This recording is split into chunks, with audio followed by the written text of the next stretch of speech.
Good morning students. Class 11th। यहाँ पे जो आपका चैप्टर स्पीति में बारिश, जैसा कि आपको मैंने बताया कि स्पीति जो हिमाचल क्षेत्र का भाग है, उसका सबसे बड़ा इतिहास रहा है कि वो अपने आप से अलग रहा है। और दूसरी बात हम मान सकते हैं कि वो कभी प्रकृति और भूगोल के द्वारा स्वायत्तता उसे प्रदान की गई है। वहाँ की दुर्गम चोटियाँ, निर्जन वन, ये सब कुछ देखने को मिलता है। चारों तरफ बर्फीला रेगिस्तान है और उसी के बारे में लेखक बताता है। वर्तमान समय की आधुनिक सुख सुविधाएं वहाँ पे न के बराबर है। कुछ भी नहीं है जो कि वर्तमान में मनुष्य के लिए आवश्यक मानी जाती है। क्वेश्चन नंबर 1, इस इतिहास में स्पीति का वर्णन क्यों नहीं मिलता? आंसर है, स्पीति का भौगोलिक स्थिति विचित्र है। यहाँ आवागमन के साधन नहीं है। यह पर्वत श्रेणी से घिरा हुआ है। साल में 8-9 महीने बर्फ रहती है और यह क्षेत्र शेष संसार से कटा रहता है। इन दुर्गम रास्तों को लांघने का साहस किसी राजा शासक ने नहीं किया। यहाँ की आबादी बेहद कम है और जनसंचार के साधन का अभाव है। मानवीय गतिविधियों के कारण यहाँ इतिहास नहीं बना। इसका जिक्र सिर्फ राज्यों के साथ जुड़े रहने पर ही आता है, अतः यह प्राय स्वायत्त ही रहा है। नेक्स्ट, स्पीति के लोग जीवन यापन के लिए किन किन कठिनाइयों का सामना करते हैं? स्पीति का जीवन बहुत कठोर है। यहाँ यहाँ लंबी शीत ऋतु होती है। 8-9 महीने ये क्षेत्र शेष विश्व से कटा रहता है। यहाँ जलाने के लिए लकड़ी भी नहीं होती। लोग ठंड से ठिठुरते रहते हैं। यहाँ न हरियाली है न पेड़ है। यहाँ पर्याप्त मात्रा में वर्षा भी नहीं होती।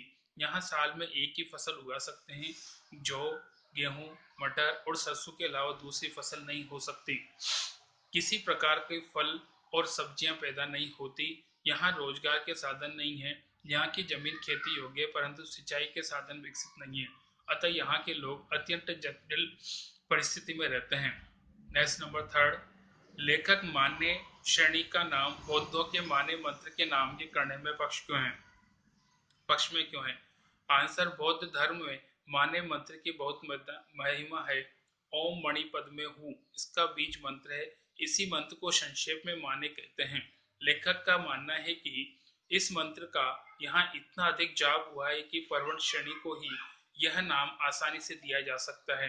हो सकता है कि स्पीति के दक्षिण की पर्वत श्रेणी का मान्य नाम इसी कारण पड़ा हो। यहाँ पे अपन जानते हैं कि जो बौद्ध धर्म के जो मान्य मंत्र हैं, और यहाँ पे अधिकांश व्यक्ति वो हैं जो बौद्ध भिक्षु हैं, बौद्ध धर्म के अनुयायी हैं। तो उन व्यक्तियों के द्वारा इस प्रकार के बौद्ध धर्म का और बौद्ध मंत्रों का उच्चारण किया जाता है, इसलिए लेखक ने माना कि इन पर्वत का नाम माने मंत्र के नाम पे होगा। ये माने की चोटियां बूढ़े लामाओं के जाप से उदास हो गई है। इस पंक्ति के माध्यम से लेखक ने युवा वर्ग से क्या आग्रह किया है?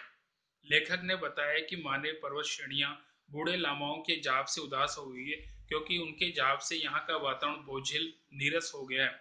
लेखक पहाड़ और मैदानों में युवक युवतियों को बुलाना चाहता है ताकि वे आकर कौतुक क्रीड़ाएं करें, प्रेम के खेल खेले, जिससे यहाँ के वातावरण में ताजगी और उत्साह का संचार हो।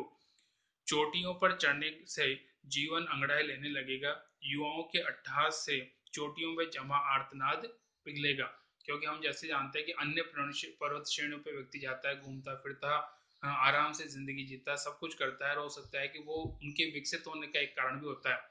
अगर यहाँ पे भी युवा वर्ग आएगा तो निश्चित तौर पे ये सब साधन और आवागमन की और जीवन की जो आवश्यकताओं के साधन है वो सब पर्याप्त मात्रा में मिलेंगे।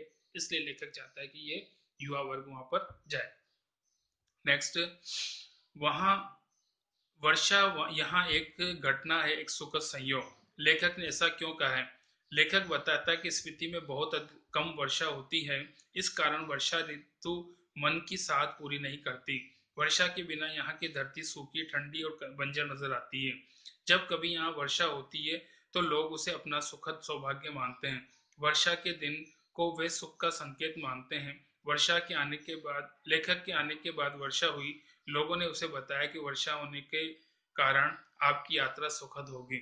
सामान्यतः हम मान जाते कि बादल वहां तक पहुंच नहीं पाते और बरसात का जैसा रूप हम यहाँ पे देखते हैं वैसा वहां नहीं होता। वहां पे जो स्नोफॉल सब कहते हैं, बर्फ के रूप में गिरना, ये हम वहां पे देखते हैं। सामान्य रूप से जैसी वर्षा यहाँ होती वैसी वहां नहीं होती। नेक्स्ट क्वेश्चन, स्पीति अन्य पर्वत श्रेणियों से किस प्रकार भिन्न है? आंसर है, स्पीति अन्य पर्वत श्रेणियों से बहुत भिन्न है क्योंकि स्पीति के पहाड़ की ऊंचाई 13,000 से 21,000 फीट तक है, जो अत्यंत दुर्गम है।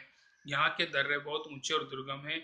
यहाँ साल में 8-9 महीने बर्फ जमी रहती है और रास्ते बंद हो जाते हैं। यहाँ वर्षा नहीं होती, पेड़ पौधे और हरियाली का नामो निशान नहीं है।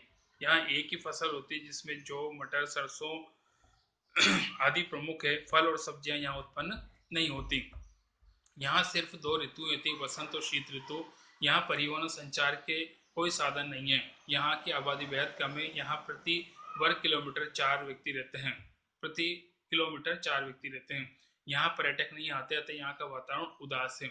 जबकि हम अन्य पर्यटन पे देखा जाए तो वहाँ की ऊंचाई इतनी नहीं होती, साथ में वहाँ पे आवागमन के और आधुनिकता के जो भी साधन है, उस सारे के सारे साधन वहाँ पर उपलब्ध होते हैं। वहाँ पर जीवन बसर आसान होता है यात्रियों के लिए और पर्यटकों के लिए। बहुत प्रकार की आराम की और सुख सुविधाओं से संपन्न व्यवस्थाएं वहाँ पर की जाती है। तो ये एक बहुत बड़ा अंतर है दोनों में।